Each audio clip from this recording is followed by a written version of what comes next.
നമസ്കാരം, എല്ലാവർക്കും നമ്മുടെ പുതിയൊരു വീഡിയോയിലേക്ക് സ്വാഗതം.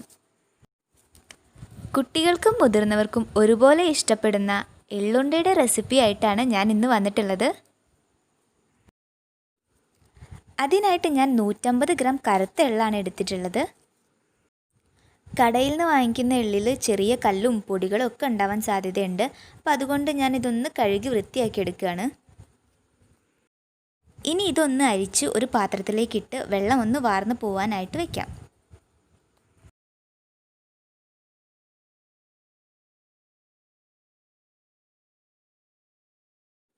ഒരു പാൻ വെച്ച് നമുക്കിതൊന്ന് വറുത്തെടുക്കാം. എള്ളിൻ്റെ ഗുണങ്ങളൊക്കെ മിക്ക ആളുകൾക്കും അറിയാവുന്നതാണല്ലോ. എള്ളുകളിൽ വെച്ച് കറുത്ത എള്ള് തന്നെയാണ് ആരോഗ്യപരമായിട്ട് മുൻപന്തിയിൽ നിൽക്കുന്നത്. ഇതിൽ ധാരാളം കാൽസ്യമൊക്കെ അടങ്ങിയിട്ടുണ്ട്. അപ്പോൾ ഒരു ഗ്ലാസ് പാലിനേക്കാൾ കൂടുതൽ കാൽസ്യം ഒരു സ്പൂൺ എള്ളിനുണ്ടെന്നാണ് പറയുന്നത്. പിന്നെ കൊളസ്ട്രോൾ കുറയ്ക്കാനും സഹായിക്കും. അയണിൻ്റെ അംശം ധാരാളം ഉള്ളതുകൊണ്ട് വിളർച്ച പോലുള്ള പ്രശ്നങ്ങൾ പരിഹരിക്കാൻ കുട്ടികൾക്കും മുതിർന്നവർക്കൊക്കെ വളരെ നല്ലതാണ്. സ്ത്രീകൾക്ക് ആർത്തവ സമയത്ത് ഉണ്ടാകുന്ന വയറുവേദന ഇല്ലാതാക്കാനും എള്ള് വളരെ നല്ലതാണ്. കുട്ടികൾക്ക് ബുദ്ധിവികാസത്തിനും എല്ലിൻ്റെയും പല്ലിൻ്റെയും ബലത്തിനും പിന്നെ പ്രോട്ടീനിൻ്റെ കുറവ് മൂലം ഉണ്ടാകുന്ന എല്ലാ രോഗങ്ങൾക്കും എള്ള് വളരെ ഉത്തമമാണ്. ചുരുക്കി പറഞ്ഞാൽ നമ്മുടെ ജീവിതത്തിൽ നിന്ന് ഒഴിച്ചുകൂടാൻ പറ്റാത്ത ഒരു ഔഷധം തന്നെയാണ് എള്ള്. ഇപ്പോൾ ഇതാ വെള്ളമൊക്കെ വറ്റി എള്ള് പൊട്ടി വരുന്നുണ്ട്.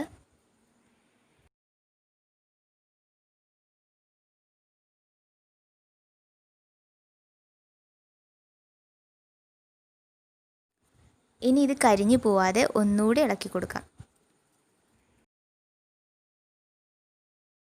എള്ളൊക്കെ പാകമായിട്ടുണ്ട്.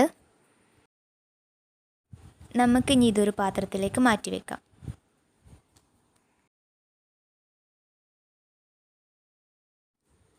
ഇനി ഞാനൊരു പാനിലേക്ക് 2 ശർക്കര ഇടുകയാണ്. എന്നിട്ടൊരു അര ഗ്ലാസ് വെള്ളം കൂടി ഒഴിച്ചിട്ട് ഇതൊന്ന് മെൽറ്റ് ചെയ്തെടുക്കാം.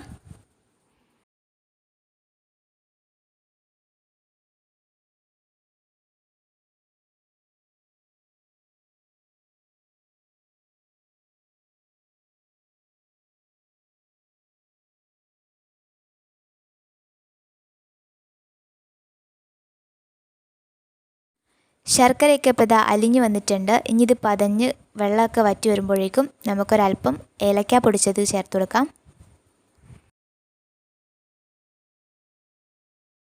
1/2 ടേബിൾ സ്പൂൺ നെയ്യ് കൂടി ചേർക്കുന്നുണ്ട്.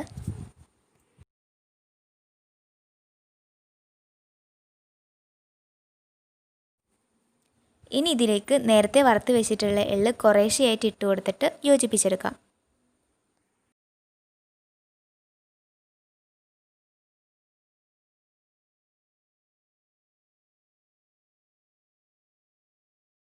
ഇനി ഇതൊരു പാത്രത്തിലേക്ക് മാറ്റിയിട്ട് ചെറിയ ചൂടോടുകൂടി തന്നെ ഉരുളകളാക്കിയെടുക്കാം.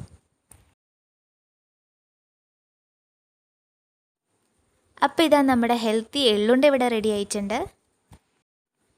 എള്ളും ശർക്കരയും ഉണ്ടെങ്കിൽ എളുപ്പത്തിൽ തന്നെ ഇത് വീട്ടിൽ ഉണ്ടാക്കിയെടുക്കാവുന്നതേ ഉള്ളൂ. അപ്പോൾ എല്ലാവരും ഒന്ന് ട്രൈ ചെയ്ത് നോക്കുക. വീഡിയോ ഇഷ്ടമുണ്ടെങ്കിൽ ലൈക്ക് ചെയ്യാൻ മറക്കരുത്. സബ്സ്ക്രൈബ് ചെയ്തിട്ടില്ലെങ്കിൽ ഒന്ന് സബ്സ്ക്രൈബ് ചെയ്യുക. എന്നിട്ട് അതിൻ്റെ തൊട്ടടുത്തുള്ള ബെല്ലൈക്കണും കൂടി എനേബിൾ ചെയ്തിട്ട് അതിൽ ഓൾ എന്ന ഓപ്ഷൻ കൊടുക്കുക. അപ്പോൾ ഞാൻ വീഡിയോസ് ചെയ്യുന്ന സമയത്ത് നിങ്ങൾക്ക് കറക്റ്റായിട്ട് നോട്ടിഫിക്കേഷനൊക്കെ കിട്ടുന്നതാണ്. എന്തെങ്കിലും സജഷൻസ് ഒക്കെ ഉണ്ടെങ്കിൽ ഒന്ന് കമൻറ്റ് ചെയ്യുക. അപ്പോൾ ഇനി നെക്സ്റ്റ് വീഡിയോയിൽ കാണാം. Thanks for watching.